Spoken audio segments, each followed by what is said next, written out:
All right, so welcome back to my channel. Today we're going to talk about a strategy that you could implement in this current market. Mortgage interest rates have been very volatile this year, and you're trying to figure out how you can negotiate better terms for yourself.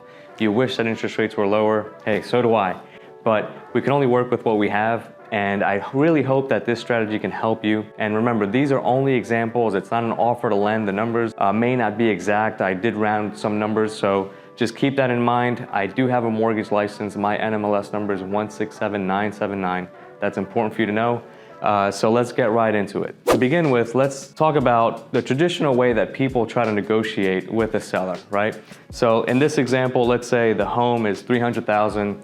What you immediately think about is to reduce the price to $280,000. And let's say you were borrowing $280,000, right? That's really not gonna be the case depending on the program that you're getting. You're gonna have to put a down payment, but just to keep it simple, let's say you're borrowing $280,000. Let's say that the interest rate when you're doing this, it's 7%.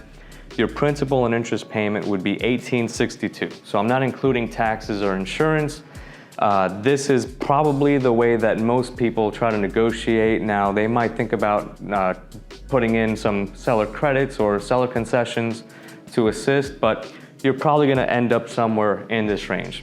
Now, let me show you an alternative way that you could use as a strategy. All right, if you find this helpful, I want you to subscribe to our channel, hit the like button, make sure that you follow us on all our other social media page. Let's get right into temporary buy downs. Keep in mind that a temporary buy down is a prepayment of interest. It may not make too much sense to you if you have to pay for this temporary buy down, but it may make a lot of sense if you can get the seller to pay for this temporary buy down. Another important thing for you to know is that this temporary buy down or getting the seller to pay for this temporary buy down is gonna work best if you're buying this home as your primary residence or even a second home. You may not be allowed to obtain seller credits on an investment home. All right, so be very careful about that. If you're buying this home as a primary residence or a second home, this could be a good strategy for you. So let me show you what it looks like.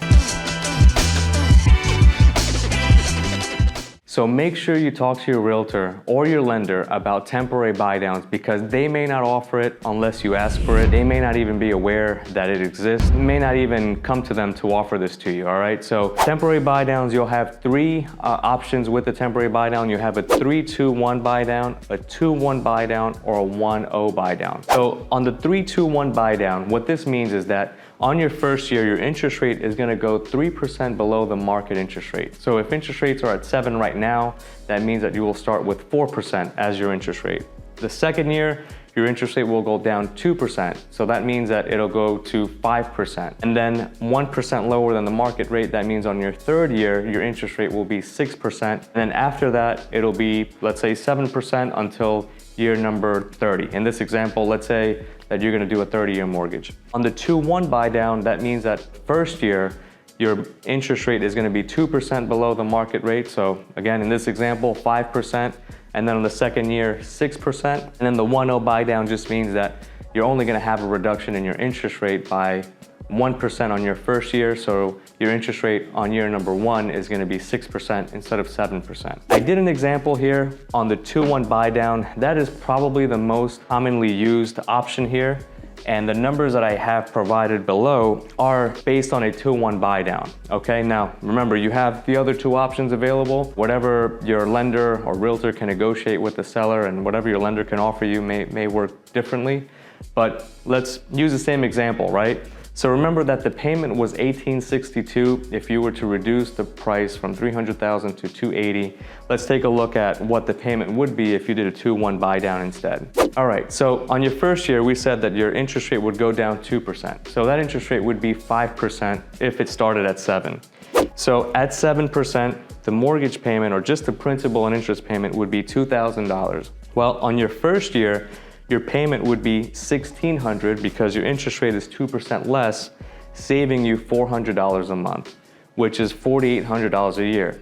Basically, what's happening here is that you're prepaying the difference between the $1,600 and the $2,000, which is $400 a month, by 12 months, which is this $4,800 right here. And then on year number 2, the interest rate is gonna step up to 6%. The payment is also gonna step up to $1,800. So you're only saving $200 a month For 12 months, that's $2,400. So between these 2 years right here, you're looking at $7,200 total in mortgage payment, okay? And this principal and interest payment that you could get the seller to prepay. You may not want to prepay this interest yourself, but in a negotiation process, many times what we find is that buyers are only negotiating closing costs as their seller credit. But what people don't realize is that they can also get the seller to pay for these buy downs. So let's say that your lender allows you to get a seller credit in the amount of 6%. Now, depending on the program that you're getting, you may be limited. For example, if you're doing less than 10% down on a conventional loan, you're gonna be limited to 3%, which in this scenario, it's $9,000. So you're only gonna have a little bit left to apply towards closing costs. If you're getting the seller to pay for this buy down, you could still go up to $9,000. That difference will go towards closing costs, but it's not gonna cover all of your closing costs. If you're putting more than 10% down on a conventional loan, then you will step up to that 6% limitation.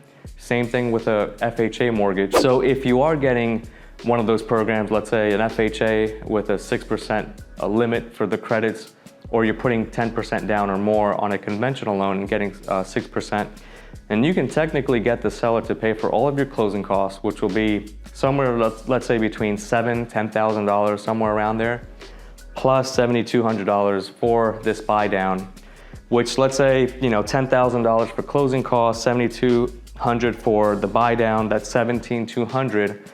You can get that with this price of $300,000 or this loan for $300,000, and your payment is gonna still be below the $1,862. Year number one is gonna be $1,600.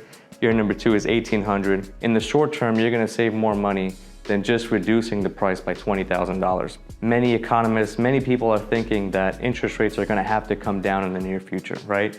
So unless you think, or unless you have some type of information that everyone doesn't have, that interest rates are gonna be a lot higher, or that interest rates are gonna stay the same, this is only going to work temporarily, and you will have to plan for the worst case scenario, which is your loan having that 7% interest rate for year number 3 to 30, which is gonna step up to $2,000.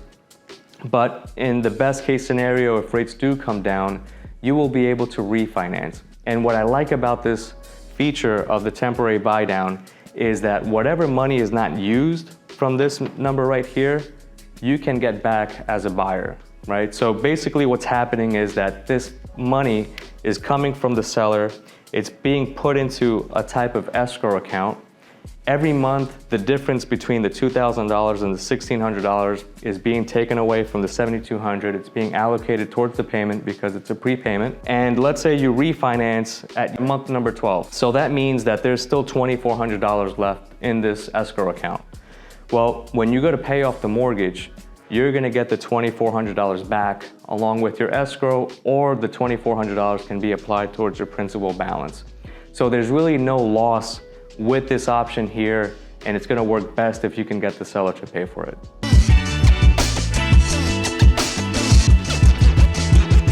So to wrap up, something that's very important for you to know is that the lender has to qualify you based on the higher amount. So the higher payment, the $2,000 in this scenario. Although your payment is gonna be lower on year number 1 and year number 2, we have to assume worst case scenario, right? So if you don't refinance, we know that the payment from year number 3 to year number 30 is gonna be $2,000 a month in this scenario. So we have to make sure that we qualify you based on that higher payment. So make sure that you talk to your real estate agent, make sure that you talk to your lender, make sure that you're asking about this option, because your real estate agent may not be aware of it or how to negotiate in your behalf with the seller about it, or maybe your lender has to provide your realtor with some numbers, some estimates, so that they know how to negotiate on your behalf. If you're in North or South Carolina and have mortgage related questions, feel free to reach out to me. I have left my contact information for you on the screen here. I look forward to seeing you in the next video.